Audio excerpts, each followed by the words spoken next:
Hello दोस्तों, कैसे हैं आप लोग। आशा करते हैं कि आप बहुत ही तंदुरुस्त होंगे, मस्त होंगे। नया साल शुरू हो चुका है, जनवरी का महीना चल रहा है, कड़ाके की ठंड पड़ रही है, लोग स्वेटर में दुबके हुए, रजाई में दुबके हुए हैं और आशा करते हैं कि आप भी रजाई में दुबक के देख रहे होंगे। खैर कोई बात नहीं, लेकिन मैं आज आपको पास्ट कंटिन्यूअस पर आने जा रहा हूं। आज बहुत स्टूडेंट का डिमांड था कि सर आप लंबा लंबा वीडियो बना रहे हैं, लंबा वीडियो बना रहे हैं, तो आप इसको पार्ट वाइज करके बनाइए। अब जैसे पार्ट वाइज अफर्मेटिव सेंटेंस का एक वीडियो, नेगेटिव सेंटेंस का एक वीडियो बनाइए डिटेल में। चूंकि एक बेसिक क्लास है तो डिटेल में क्लास लेना पड़ेगा, तभी बिगिनर्स को या ऐसे लोग जिनका कॉन्सेप्ट क्लियर नहीं हुआ उनके लिए बिल्कुल सही होगा, समझना आसान होगा। तो पहले अफर्मेटिव सेंटेंस, फिर नेगेटिव सेंटेंस, फिर इंट्रोगेटिव सेंटेंस, फिर interrogative plus negative sentence past continuous में कैसे बनता है।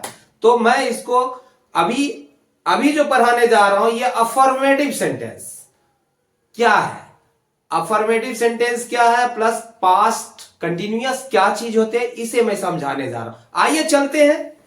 जैसा कि देख रहे हैं हेडिंग है पास्ट कंटिन्यूअस या इंपरफेक्ट। तो पास्ट कंटिन्यूअस को इंपरफेक्ट भी कहा जाता है।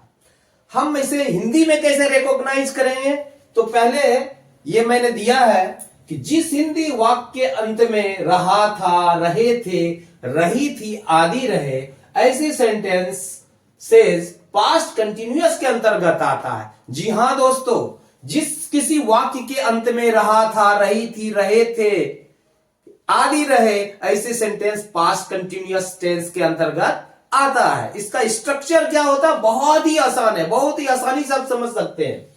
Subject plus was were plus V4 plus object plus other. तो मैं पहले ही बताया था कि मैं ऑब्जेक्ट और अदर का नहीं बताऊंगा, क्योंकि सिंपल रखना है, सिर्फ समझना है, कॉन्सेप्ट इज इंपॉर्टेंट। तो कॉन्सेप्ट बताने के लिए मैं आपको बहुत ही सिंपल और सोवर एग्जांपल से आपको समझाता हूं कि पास्ट कंटिन्यूअस क्या चीज होता है। जैसा कि आप देख रहे हैं कि सब्जेक्ट प्लस वाज है, मैं जा रहा था। तो अभी क्या है, मैं जा रहा था का क्या हो जाएगा, मैं जा रहा था, आई सब्जेक्ट है, आई के साथ वाज लगता है। नहीं, सब्जेक्ट क्या हुआ, आई, जाने की क्रिया कौन कर रहा है, तो आई कर रहा है। और ये आई कब कर रहा है, तो भूतकाल में ये क्रिया कर रहा है।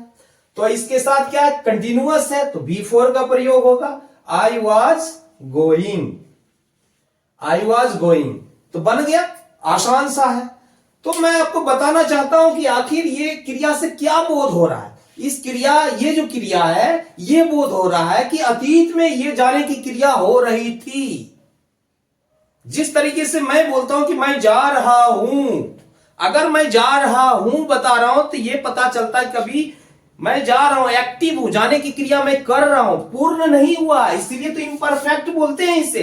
क्रिया चल रही है, अपूर्ण है अभी। लेकिन इसी बात को अगर अतीत में बताना हो कि पास्ट में यही क्रिया अगर मैं 2 दिन के बाद बताता हूं, 1 दिन के बाद बताता हूं, किसी को नैरेट करता हूं, तो कैसे बताऊंगा, मैं जा रहा था। वही बात है, अगर प्रेजेंट में रहता तो एम लग जाता, ये तो पास्ट है तो था लग जाएगा, करेक्ट। तो यहां पर क्या लग गया, आई वॉज गोइंग। फिर देखो हम लोग जा रहे थे, ये क्या हो जाएगा, वी के साथ वेयर लगता है, वी वेयर गोइंग। बहुत ही आसान है, कोई भी समझ सकता है। तुम जा रहा था, यू वेयर गोइंग। वह जा रहा था, he was going, he was going. वह जा रही थी तो शी के साथ वाज लगता है, शी वाज गोइंग। राधा जा रही थी तो एक आदमी है, एक व्यक्ति है, एक व्यक्ति में वाज लगता है, क्या हो गया, राधा वाज गोइंग, राधा जा रही थी। वे लोग, ये क्या है, प्लुरल में आ जाता है, एक से ज्यादा लोग हैं तो प्लुरल लगेगा, वेयर लगेगा, दे वेर गोइंग। और लड़के जा रहे थे, ये भी एक से ज्यादा है, तो क्या हो जाएगा, boys were going, boys were going. तो ये बहुत ही आसान है अफर्मेटिव सेंटेंस। अब अफर्मेटिव सेंटेंस किसे कहते हैं? ऐसा सेंटेंस जो नेगेटिव नहीं होता है, सकारात्मक होता है, ऐसे सेंटेंस को अफर्मेटिव कहते हैं। सकारात्मक वाक्य है, पॉजिटिव वाक्य है, ये नहीं नेगेटिव नहीं है। इस तरीके से आप समझो। तो मुझे लगता है कि ये स्ट्रक्चर आपको काफी क्लियर हो चुका होगा और ये बनाना बहुत ही आसान है। आप इसे बार बार प्रैक्टिस कर सकते हैं तो फिर ये आसान हो जाएगा। अब मैं इसको चार्ट से समझाऊंगा, हर बिगनर्स को मैं चार्ट से समझाता हूं, उसमें पर्सन के बारे में नॉलेज मिलता है। ये चार्ट से समझाते हैं। जैसा कि आप देख रहे हैं, ये पास्ट कंटिन्यूअस का मैंने चार्ट बनाया है। चार्ट बनाने का पर्पस ये है हमारा कि आप पर्सन के बारे में भी समझ लेंगे, सिंगुलर क्या है, प्लुरल क्या है, सिंगुलर प्रोनाउन क्या होता है, प्लुरल प्रोनाउन क्या होता है, ये भी समझ में आ जाएगा। तो आपने देखा कि यहां पर मैंने ये बता चुका हूं कि इसका स्ट्रक्चर क्या होता है। सब्जेक्ट प्लस इसके साथ वाज वेयर का प्रयोग होता है, प्लस बी फोर का प्रयोग होता है। खैर, सिंगुलर नंबर एक वचन, प्लुरल नंबर बहुवचन, फर्स्ट पर्सन, बोलने वाला फर्स्ट पर्सन, सुनने वाला सेकेंड पर्सन। मैं बोल रहा हूं तो मैं फर्स्ट पर्सन हूं, सुनने वाला आप हैं तो आप सेकेंड पर्सन, तीसरे के बारे में हम दोनों बात करते हैं तो वो थर्ड पर्सन हो गया। तो बोला कि आई क्या है, कैसे फर्स्ट पर्सन हुआ? बोलने वाला प्रोनाउन किसे कहते हैं? नाम के बदले जिस शब्द का प्रयोग होता है वो प्रोनाउन कहलाता है। तो यहां पर है कि आई, बोलने वाला अपने लिए नाम के बदले कौन सा शब्द का प्रयोग मैं कर रहा हूं? मैं। तो आई हो गया। ये क्या हो गया? सिंगुलर है। हम एक से ज्यादा बोलने वाले हो जाएंगे तो वी का प्रयोग करेंगे। उसी प्रकार से हम प्रोनाउन, ये पर्सनल प्रोनाउन है, उस पे मैंने बिछाया है, इस चीज को सेट किया। फर्स्ट पर्सन मैं, हम लोग प्लुरल में, सेकेंड पर्सन तुम, प्लुरल में तुम लोग या आप लोग, थर्ड पर्सन वह है, एक नेम है।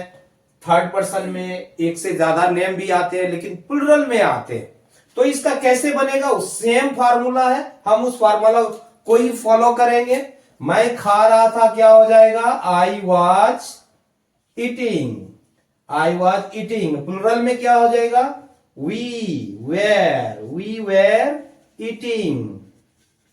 We were eating. तुम खा रहा था। अगर आप रहता तो आप खा रहे थे भी हम बोल सकते हैं इस बात को। हिंदी की लय अपनी है, इंग्लिश की लय अपनी है, लेकिन इंग्लिश में तो एक ही चलता है दोनों।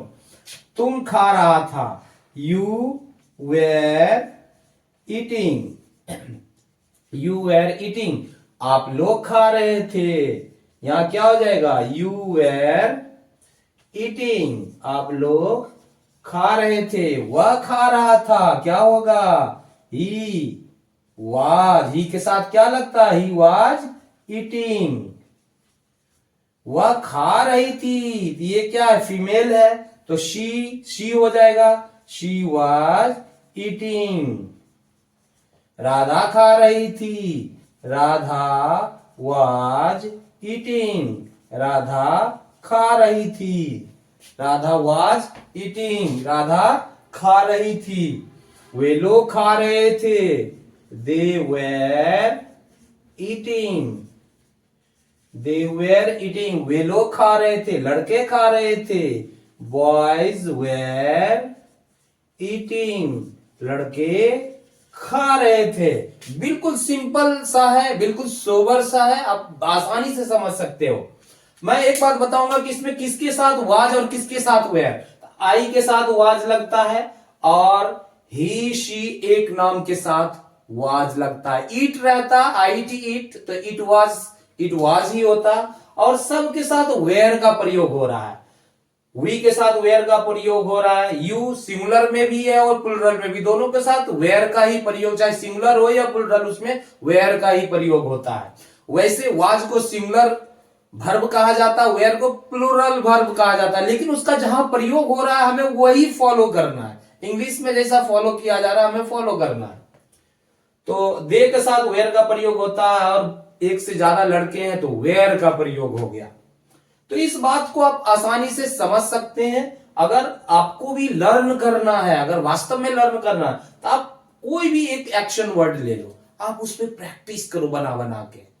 मैं खेल रहा था, हम लोग खेल रहे थे, तुम खेल रहा था, तुम लोग खेल रहे थे, वह खेल रहा था। इस तरीके से आप प्रैक्टिस करोगे, लगातार करते जाओगे तो आपका कॉन्सेप्ट क्लियर हो जाएगा।